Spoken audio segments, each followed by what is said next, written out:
time for being a dietitian and a nutritionist? What is the difference between the two, or are they just kind of one and the same?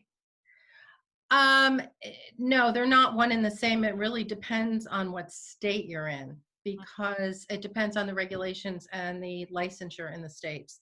Some states don't have licensure, so you can hang up a shingle. So a registered dietitian is really going through the Academy of Nutrition, Okay. the American Academy of Nutrition. It's A&D, Nutrition and Dietetics. So that you have to complete their curriculum, which is you do the undergraduate, and then you do an internship, a master's degree program, an internship. Now they didn't require a master's degree when I was going through it, but now I think in 2022, they're all going to you have to have a master's degree.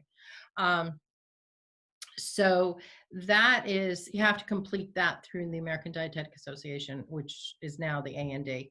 And that's being a registered dietitian. Now, as nutritionist, you can go different routes. You can do the master's program and then go through a clinical nutrition specialist program. Okay. The CNS program has just been recognized in the state of Florida for registration. So they can be a registered dietitian nutritionist in the state of Florida. Okay. Some states don't allow it, some states do. And those people are really smart nutritionists. They're really good, they're very capable. But then in other states, there are people who could be like, I don't know, acupuncturists, chiropractors, whatever, and they do say they're nutritionists too. They're not licensed. They're not registered. In the state of Florida, you have to be licensed and registered. I learned that in my training with functional medicine that each state is different, and Florida is quite strict with it when it comes to for advertising. You are a nutritionist, you're going to help someone with their diet and nutrition, and you have to have backup, a license to say that. You can't just move here and start up your own business, which is great. It really protects the people though, right? It does. And I think what people don't understand is that a registered or licensed nutritionist in a state can actually do medical nutrition therapy. And it's medical nutrition therapy that actually is codable for insurance. If you have medical nutrition therapy, now I will say that it used to be a little bit more liberal with the insurance companies, but now the insurance companies have really cracked down, and there's just not as many insurance companies paying for it, which is really a shame. Medicare will only pay for a couple of services, and that's for diabetes education and kidney disease. Now, when you say medical nutrition therapy, for someone who may be new to all of this technology and this verbiage, can you define what medical nutrition therapy is? Well, it is a therapy where we actually can manipulate the outcomes of a disease state and do prevention also. But we can actually help a person to improve their health and change the course of a disease state. For example, let's say diabetes. If I have somebody coming in here with a hemoglobin A1C of 6.0, that is a pre-diabetic condition. We can reverse that with lifestyle and if they go into a physician's office, they're going to be given a medication. But I can do it with supplements. I can do it with a thing like berberine and alpha lipoic acid, and there's a bunch of stuff that clinically I can recommend to them, along with a very low carbohydrate diet, and making sure that they don't eat, sugar and high carbs and things like that, and adjusting their meal patterns where it's going to be optimal for them. So we actually can reverse the disease state. That's amazing. Can we get them off the diabetic, continuum?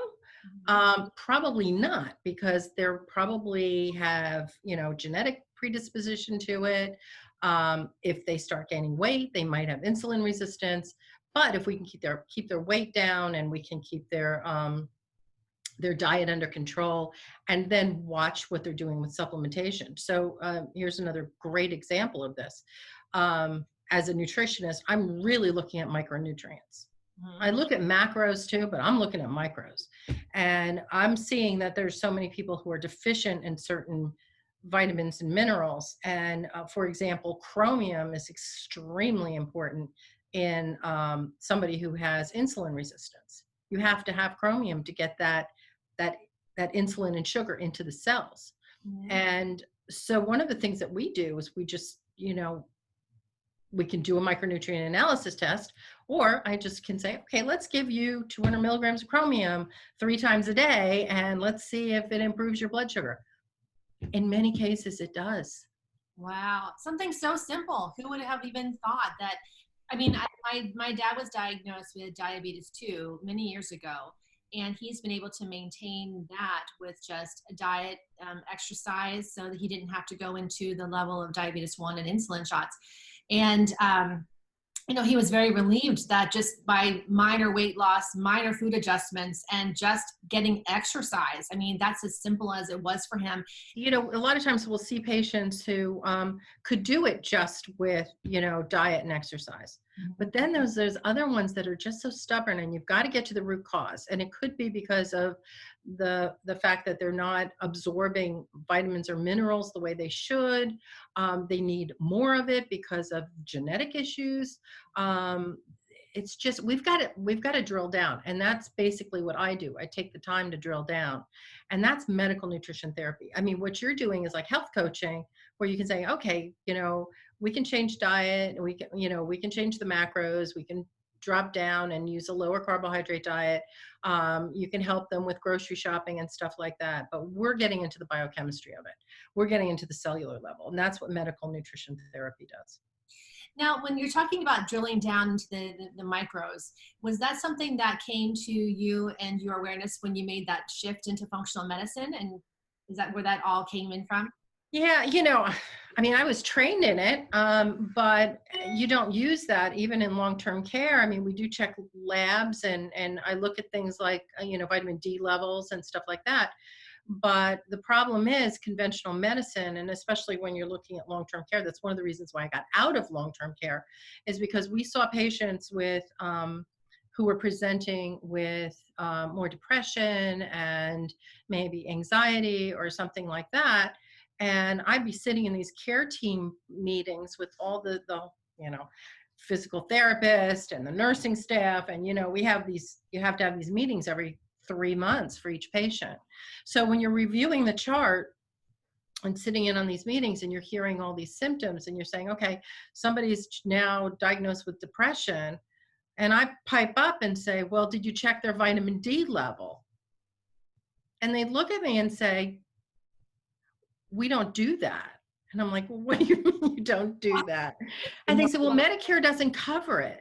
And I'm like, but Medicare is going to cover a psychiatrist to come in and give this elderly person, a SSRI or an antidepressant, whatever, and yet you won't pay for a vitamin D level. And vitamin D, we know, can cause depression. And you're talking about elderly people inside a home that don't get outside. They're not getting vitamin D. Their diet is so limited, and it's self-limiting. A lot of times they just don't eat that much, and the portion sizes are small. So bottom line is most of those people are vitamin D deficient, and they wouldn't pay for a vitamin D level because it wasn't covered under Medicare. I'm like, I am so out of here. Bye-bye. It just wasn't fulfilling. I couldn't help anybody. Mm-hmm. And that was my problem. When you go into healthcare, your whole goal is to help people, right? Your whole goal is to get people feeling better because you have the knowledge to help them. And when you're pulled back and say, oh no, that's not allowed, or no, we won't cover it, or we won't, I'm like, oh, come on, there's got to be a better way. That's why it's called health care, not health. I don't care. Well, really, and it's nobody's, well, it's not the doctor's fault. It's just the system. The system that we have in this country is it's for illness. It's not for wellness. Yeah. It's for illness. So a lot of times we're getting people who have been ill for a long time. Do you realize it takes like 5 to 10 years for a vitamin deficiency to actually turn up into an organ system failure? 5 to 10 years. That's incredible. No, I had no idea it was that. Yeah, yeah. I mean, some of it's shorter, but some of it's long, can take a long time. And that's why we do prevention. That's why I want to look at labs. I want to look and see what's going on. I look at genetics. I want to see if people can tolerate certain or can't tolerate what is in a normal multivitamin. Mhm. Maybe they need a different form of a mineral or a vitamin, or especially a vitamin. So what we're looking at is personalized medicine. It's Okay. personalized nutrition. And that's what functional nutrition is. That's what functional medicine is. It's looking at the person as a whole. It's drilling down and figuring out what happened. When did they start not feeling good? Right. What was the trigger? And then going back to that and saying, okay, maybe this happened, maybe that happened. And it's amazing when you do genetics, you lay this whole thing out and you say, oh, no wonder. Hmm. No wonder this happened to somebody. And it's eye-opening. And we can actually turn things around. We can actually make people feel better.